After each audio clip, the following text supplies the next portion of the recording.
Imagine standing on a quiet beach at midnight. The sea is calm, the air is cool, and waves fold in like soft breathing. You look to the horizon expecting darkness, and instead you see the sun, low and golden, skimming the edge of the world like a coin rolled along a table.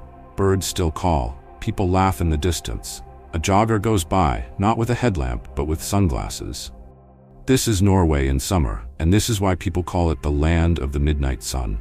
The idea sounds impossible at first. A sun that refuses to set. We're used to days that end, evenings that dim, nights that turn the sky black. But in northern Norway, for weeks on end, the sky glows through the night. It's not a trick, it's not a camera effect. It's simply the way our planet moves. Picture Earth as a spinning top that leans a little to one side. Because of that lean, during the months around June, the top of the world tilts toward the sun. The tilt is not huge, but it's just enough to keep the sun above the horizon even at midnight in places far to the north. There's an invisible line circling the globe called the Arctic Circle. Think of it as a boundary for a special club. Cross that line into the far north, into parts of Norway like Tromsø, the Lofoten Islands, Nordkapp at the very tip, and the faraway archipelago of Svalbard, and you enter a world where the sun can loop around the sky without dipping under the sea. The farther north you go, the longer this lasts. In some towns it's a few weeks. In Svalbard it can be months. Time starts to feel elastic.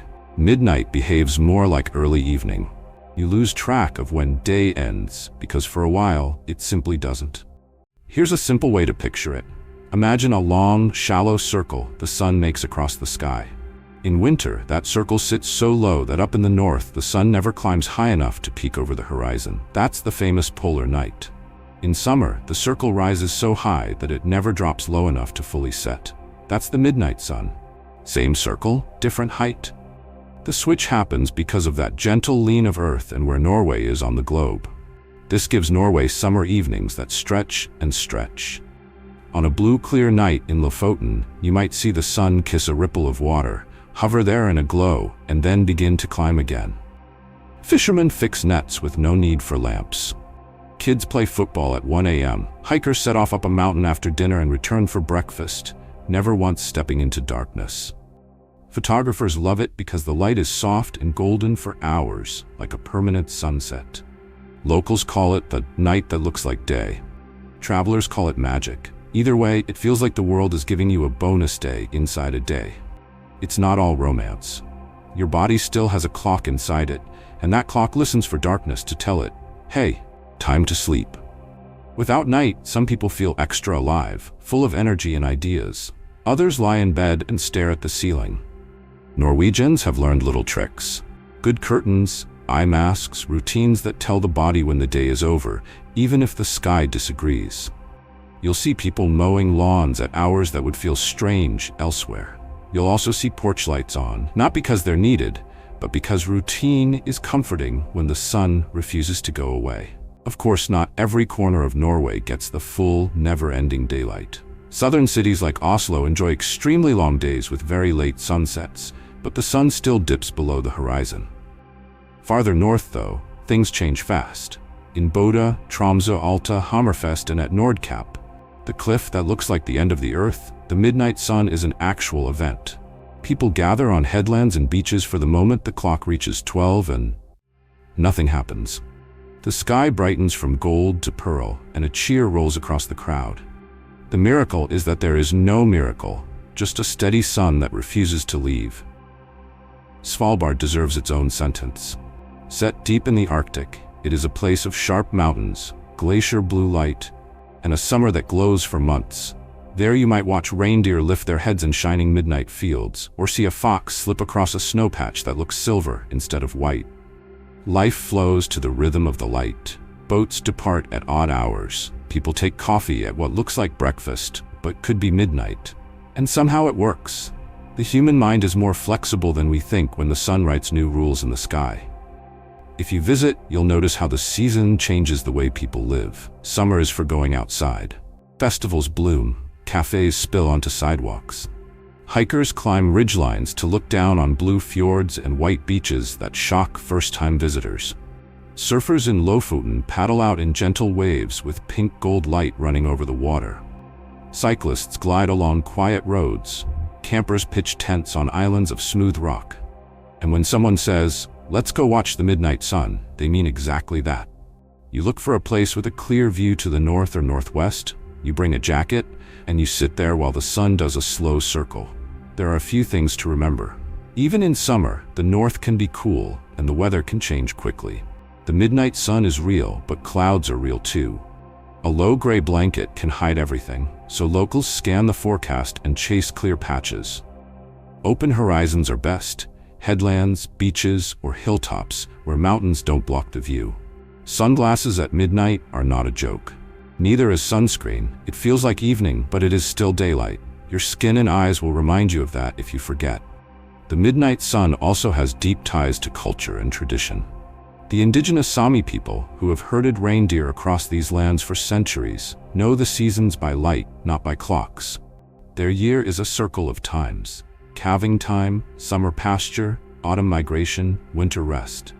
The endless day is not a party trick for them. It is part of a pattern that guides animals, plants, and people. Fishermen read the sea and the sky in the same way. Farmers work long hours when the ground finally thaws. Towns hold races, concerts, and all-night markets because, for a brief time, night is no barrier at all. You might be wondering, if the sun never sets in summer, what happens in winter? The simple answer is the opposite. When Earth leans the other way, the north tilts away from the sun and the day's circle drops too low. That's when the polar night comes, and darkness rules. But even then, the sky isn't always black. There are hours of soft blue and pink. Stars feel close. And in the deepest months, green rivers of northern lights dance in the sky. Many Norwegians quietly love the winter for its calm and its lights, just as they love the summer for its energy and its sun. The two seasons balance each other like inhale and exhale. So why does Norway carry the nickname more than other countries that also cross the Arctic Circle? Because of how all the pieces fit together. Norway has long, dramatic coastlines where sea meets mountain at perfect angles for viewing. It has roads and ferries that take you right to the edge of the world. It has towns that welcome you with warm meals, late hours, and a sense that you're allowed to be awake when the clock says you should be asleep. It has islands like Lofoten, where beaches glow like polished gold at midnight, and cliffs like Nordkapp, where people clap for a non-sunset. It has Svalbard, which feels like a postcard from another planet. All of this makes Norway not just a place that has the midnight sun, but a place that celebrates it. Think of the feelings the midnight sun unlocks. There is wonder, the childlike shock of seeing daylight at a time your mind labels night. There is freedom. The short summer says, "Use me well," and you do. By walking, talking, laughing, working, and playing at hours that would be strange anywhere else. There is connection. You share the same glow with strangers on a cliff, or with a friend beside a campfire that doesn't need to fight the dark. And there's a gentle lesson. Some rules we think are permanent are only habits. The sun itself shows us another way to measure a day. If you plan to experience it, choose places with big skies and open water. Lofoten's Utakleiv or Haukland beaches, the headland at Nordkapp, the hills around Tromsø, the islands of Vesterålen, each offers a stage where the sun performs. Bring a thermos, bring a sweater, bring patience if clouds roll in. And bring a camera, not to prove it happened, but to remember how it felt. The quiet, the laughter, the odd sense that the world paused and showed you one of its secret settings. At some point during your first midnight sun, you may feel a little floaty, like time has slipped its leash. You might sit on a rock and watch the sun drift down, pause, and then climb again. You might laugh at the silliness of breakfast at 11 p.m., then cheerfully pour coffee anyway. And you might think of how small changes, a tilt, a position on the globe, a choice to step outside, can lead to big wonders. That is the heart of the nickname. Norway is called the land of the midnight sun because summer there rewrites the day. The regular rule, sun rises, sun sets, takes a holiday. Light becomes a river that runs all night. People live differently under that river. They stay out longer, dream bigger, and remember the glow years later. In a busy world, the midnight sun is a slow, bright gift.